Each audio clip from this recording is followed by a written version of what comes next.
Meet Jed and Jane. They're both going for the same job, and both have screening interviews. 85% of Australian graduate employers use screening interviews to narrow down a field of candidates before face-to-face interviews. And first impressions are crucial. They are usually conducted by phone or video. And the key to performing well in them, like any interview, is preparation. So let's see how Jed and Jane prepare. Jane, in true Jane fashion, is well prepared. She's researched the company and the role, and has practiced concise responses to possible questions using the STAR technique.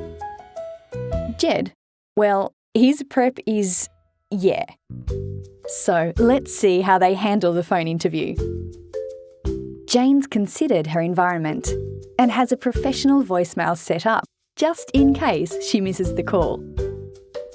Jed, well, not so much. Remember, first impressions count. So make sure you're in a quiet place free from distractions and ensure you answer the phone professionally. If it's not a good time, politely ask to reschedule or let the call go to voicemail and call them back from a more appropriate location. And when it comes to your pace and tone, you want to sound enthusiastic and genuine without speaking too fast. And try to avoid verbal pauses like Next for Jed and Jane is the video interview. Most video interviews today will let you record your responses to questions in your own time. Check your tech beforehand. Ensure your webcam is set up, stable and positioned at eye level, with your head and shoulders in frame. And it's a good idea to check audio quality too. Testing, testing. When it comes to the actual recording, your presentation matters. Not just your appearance, but your background too. So ensure you're well presented in business attire. And the room behind you is tidy, with good lighting. Be mindful of the deadline. Jane's left herself plenty of time to complete the interview before the deadline, and knows she performs best in the mornings, so worked this to her advantage. Jed, unfortunately, didn't. During the interview, maintain eye contact with the camera.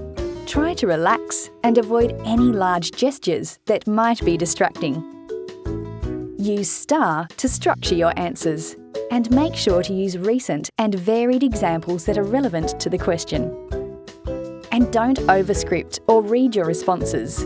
It's obvious when you do. You don't have to fill the time limit you're given for each question. Just provide enough detail without waffling. A good rule of thumb is if you use at least half the time allocated, you're probably on track. And after your interview, you should hear from the recruiter. Remember, no matter what the result, use the experience to reflect on your performance so you can improve your interview skills for next time. For more information or to experience a video interview, visit deakintalent.deakin.edu.au/video-interview.